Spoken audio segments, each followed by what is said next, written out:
ऐसे मशगूल हुए कि अपने राज़िक का ख्याल तक न रहा। ये कैसी दानाई है कि हम अपने आप को मौत के मुंह से बचाने के लिए 10 टाइम पे इंजेक्शन भी लगवाने को तैयार हैं, भारी भरकम गोलियां भी खाने को तैयार हैं, वाक करने को तैयार हैं, भागने को तैयार हैं। हर एक से पूछा जाता है क्यों भाग रहे हो यहाँ पे, एक ही सवाल उसका जवाब हमें मिलता है। डॉक्टर ने कहा मौत से बचना चाहते हो तो भागना पड़ेगा, मौत से बचना चाहते हो तो इंजेक्शन लगाने पड़ेंगे, मौत के मुंह से बचना चाहते हो तो उठो, ये गोलियां तुम्हें खानी पड़ेंगी, मौत के मुंह से बचना चाहते हो तो करोड़ों रुपया लगाकर अपने इलाज के लिए गैर मुल्क जाना होगा। जितना भाग ले जाना मौत के मुंह में है, कोई चीज इंसान को नहीं बचा सकती। काश इसके अंदर वो चीज हम डाल लेते कि मौत को हम सीने से लगाते तो आंखें भी खुश होती और जबान से भी अल्हम्दुलिल्लाह निकलता। उसकी नकल कर रहे होते जो हजरत बिलाल बवक्त विसाल, जब उनकी अहलिया कह रही थी बिलाल आप तो विसाल फरमा रहे हैं, और वो कह रही थी वाह हराबा है अफसोस आप मुझसे जुदा हो रहे हैं, और हजरत बिलाल खुश होके कह रहे हैं वाह ताराबा ये वक्त अफसोस का नहीं मुस्तफा से मुलाकात का वक्त है, ये खुशी का वक्त है अफसोस का नहीं। हम मौत के मुंह में बिल्कुल नहीं जाना चाहते क्योंकि मौत हमें नजर आ रही है कि ये मेरे लिए नुकसान है। अगर हम पक्के और सच्चे मोमिन होते तो मौत हमारे लिए तोहफा है। मोमिन होता तोहफे के वक्त कौन परेशान होता है, जिसको पता हो कि एक बंदा मुझे देने के लिए आ रहा है और उसमें सरप्राइज है, उसके अंदर बहुत सारी चीजें हैं, उसके अंदर खुशियों और राहतों का सामान है, तो मैं क्यों ना खुश होऊंगा। ये कैसी हमारी ईमानी कैफियत और हालत है। दानाई इतनी बड़ी कि हर खबर मुझसे सुन लो, और जिहालत मेरी इतनी है कि मेरा कुरान 7 गिलाफों में लिपटा हुआ है और ऊपर अलमारी पे रखा हुआ है। मैंने कामयाबी वाली किताब को कभी नहीं उठाया। मैं दाना हूं, मेरे पास 50, 100, 200 बंदा मुझसे मुतासिर है, वो मेरे करीब आना चाहता है, मैं उन पर फख्र करता हूं, लोगों के सामने अना दिखाता हूं। मैं हूं वो शख्स जिसके पास 300 ऐसे जानिसार मौजूद हैं, जब भी मैं किसी को हेलो करूं तो 300 सर कटाने को तैयार है। मैं ये कहता हूं उन 300 के अंदर कोई एक भी ऐसा नहीं मिला जो हमें ये इस्लाह करता हो भाई ये कैसी हमारी दोस्ती है जो मस्जिद तक नहीं ला सकती, जो सरकार की मोहब्बत में हमें मुस्तगरक नहीं कर सकती। नहीं जाते हम मजीद कुछ तवालत की तरफ, गुफ्तगू की तरफ समेट रहा हूं। एक नाम है आपने सुना होगा इमाम अहमद बिन हंबल रहमतुल्लाह ताला अलैह, उन्होंने बड़ी खूबसूरत एक नसीहत की है, आप भी सुन लीजिए। उनसे पूछा गया ये जोहद क्या चीज है। जोहद तकवा होता है, तकवा क्या चीज है। इमाम अहमद बिन हंबल ने फरमाया अवामुन नास के लिए जोहद ये है वो हराम से बच जाए।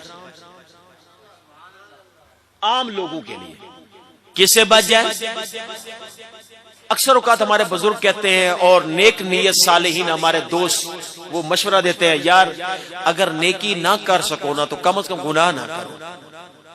ऐसा होता है ना, नेकी ना कर सको तो कम से कम भाई आप गुनाह नहीं करोगे ना तो नेकी ही नेकी बच जाएगी।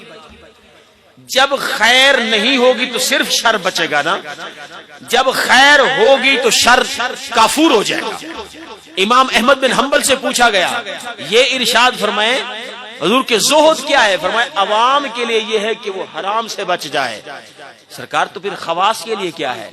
फरमाया खवास लोगों के लिए जोहद ये है कि वो इतना हलाल भी जमा ना करें, इतना हलाल भी जमा ना करें कि वो अपने रब के मुकर्रर करदा फराइज को अदा करने में थोड़ा दुश्वारी महसूस करते हैं। भी देखे मेरे पास जब माल आता है ना, ज़कात का वक्त आए ना, चुभन तो होती है। आपसे पूछ रहा हूं, माल ज़कात का वक्त आए ना तो क्या होती है, अंदर बड़ी परेशानी होती है और वो माल खुशी से भी नहीं दिया जा रहा होता, खुशी से भी नहीं। हाँ, यहीं पे आती है एक सब्र और शुक्र की बात। सब्र और शुक्र, हजरत सैयदना इमाम जाफर सादिक से पूछा गया था अलैहिस्सलाम, पूछा गया था कि सब्र और शुक्र क्या चीज है, तो आपने जवाब दिया था तुम्हारे नजदीक क्या है। उसने कहा जी ना मिले तो सब्र करते हैं, मिल जाए तो शुक्र करो। आपने फरमाया तो फिर ये तुम्हारी कौन सी खासियत हो गई, ये काम तो मदीने के कुत्ते भी कर लेते हैं। समझ रहे हैं बात, ये काम तो मदीने के कुत्ते भी कर लेते हैं। ना मिले तो सब्र करते हैं, मिल जाए तो शुक्र करते हैं। तो फरमाया अहले बैत रसूल, फिर आप इरशाद फरमाया सब्र शुक्र क्या चीज होती है। आपने फरमाया जब सब कुछ हमारे पास मौजूद हो, हम उसको राह खुदा में लुटा कर शुक्र करते हैं, और जब लुटाने को कुछ बाकी ना रहे इस बात पे सब्र करते हैं, इस बात पे सब्र करते हैं। और तीसरी बात जो हजरत इमाम अहमद बिन हंबल से पूछी गई थी, आपका दिल खुश हो जाएगा। आपने फरमाया आरिफ लोग, आरिफ लोगों का जोहद ये है, जोहद कि खुदा के सिवा उसको कोई ना जाने कि ये बंदा नहीं,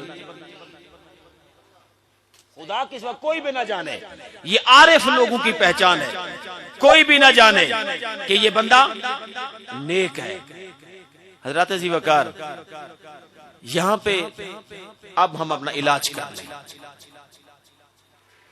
बुजुर्ग कहते हैं शैतान 7 तरीके से वार करता है, 7 तरीके से। वो कहता है, वो पहले कहता है भी इताअत ना कर, अल्लाह की इताअत ना कर, वो बिल्कुल मना करता है। हम पे भारी हो जाता है ये नेक बनना, नेक काम करना। इताअत ना कर, जब बंदा कहता है मैं तो इताअत करूंगा, ला हौला वला कुव्वता इल्ला बिल्लाहिल अज़ीम, फिर वो दूसरा वार करता है। कहते हैं अच्छा चलो कुछ अरसे के बाद कर लेना। जैसे हम नमाज के बारे में कहते हैं, अभी तो आधा घंटा बचा हुआ है ना, सूरज गरूब होने में, बाद में असर पढ़ लेंगे। जब बंदा कहता है नहीं मैं तो बर वक्त ही करूंगा, ताखीर नहीं करूंगा, और वो ला हौला वला कुव्वता इल्ला बिल्लाहिल अलिय्युल अज़ीम पढ़ता है, तो फिर वो तीसरा वार करता है। अच्छा इस तरह का जल्दी जल्दी ये काम कर ले ताकि फलां काम के लिए तुझे वक्त मिल जाए। जिस तरह हम कहते हैं भाई तू ये चौक में बैठा रहे, मैं यूं गया नमाज यूं पढ़ के वापस अभी आया हूं, यानी नमाज को चुटकी में पढ़ना और वापस वहां उसके पास जाकर फिर तसल्ली के साथ 3 घंटे बैठ जाना। ये है कि नहीं है, ये हमारे अंदर है कि नहीं ये बात है। नमाज को चुटकी, यूं गया मस्जिद में और यूं वापस आया।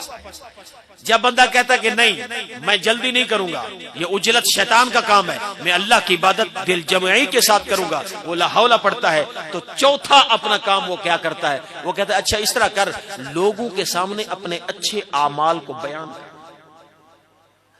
मैं खतीब हूं, मैं सखी हूं, मैं जनाब अल्लाह के नाम पे देगे बांटने वाला हूं।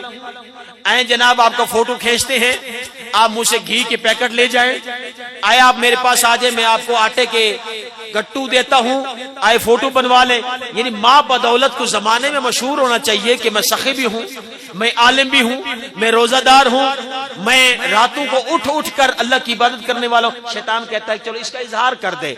अगर बंदा कह दे कि मैं तेरे बहकावे में नहीं आता, ला हौला वला कुव्वता इल्ला बिल्लाह, तो पांचवी क्या कहता है, खुद पसंदी का शिकार बना देता है। मैं जो कुछ कर रहा हूं बिल्कुल ठीक, मैं जो कर रहा हूं बिल्कुल ठीक, खुद पसंदी का, उसको अपने अमाल अच्छे लगते हैं। जब बंदा कहता कि नहीं मैं इस बात से बचूंगा, जिस तरह अब्दुल कादिर जिलानी को शैतान ने कहा था जब वो सामने आसमान पर शोला बन के आया और कहा अब्दुल कादिर मैं तेरा रब हूं, तो आपने फरमाया तू मेरा रब नहीं है, औज़ु बिल्लाहि मिनश शैतानिर रजीम।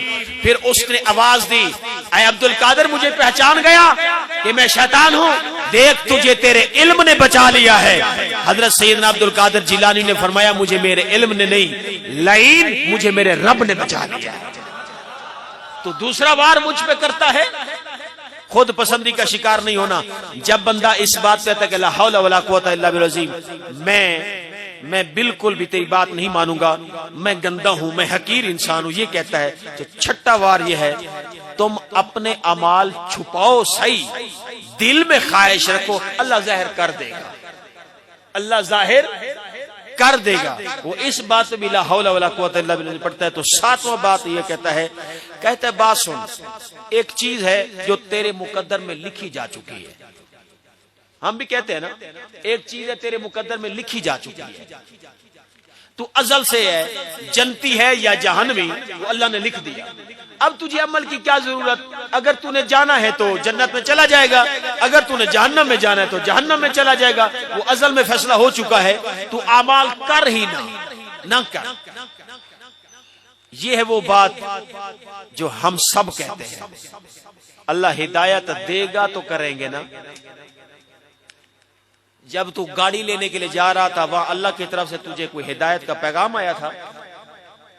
जब तू अपनी सेहत के लिए डॉक्टर के पास जा रहा था तो अल्लाह की तरफ से कोई हिदायत और वही तुझ पे नाज़िल हुई थी कि चला जा, ये काम करके आ जा। बाकी तो सारा काम अपनी मर्जी पे कर रहा है। आए नमाज की बारी, कुरान की बारी, तो कहता है कि अल्लाह हिदायत देगा तो करूंगा। ओ भाई, हिदायत की किताब तो आ चुकी है तुम्हारे पास, और कौन सी हिदायत के मुंतज़िर है? जिसको हमने छुपा दिया, हिदायत तो इसी के अंदर मौजूद थी। बारे कैफ मेरे हबीब, इन सबको खुशखबरी सुना दो जो मेरा कलाम ध्यान से सुनते हैं। यही हिदायत वाले हैं, इन्हीं को अल्लाह ने अक्लमंद फरमाया है। अल्लाह हमें वो दानाई नसीब फरमाए जिस दानाई की बदौलत हम उसकी महबूबियत के दायरे में आ जाएं, और अल्लाह अपने हबीब सल्लल्लाहु अलैहि वसल्लम की मोहब्बत के नूर से हमारा सीना मुनव्वर फरमाए। सब कह दीजिए आमीन। बार दीगर अयूब साहब, सलीम साहब, अब्दुल वहीद साहब, अब्दुल करीम कनेरा साहब और जुमला तंजीम फैजान मुस्तफ़ा के रोफाका का मशकूर ममनून हूँ, जिन्होंने बड़ी मोहब्बत के साथ ये महफिल सजाने में अपना किरदार अदा किया। अल्लाह तबारक व तआला सबका हामी व नासिर हो। इंशाअल्लाह वो जो एक खास चीज होती है सलातन तस्बीह, इंशाअल्लाह हम अदा करेंगे। उसके लिए आप लोग सफ़े बना लें। 5 मिनट का वक्फा इसलिए देते हैं कि किसी ने अगर वजू करना है तो ये कर ले।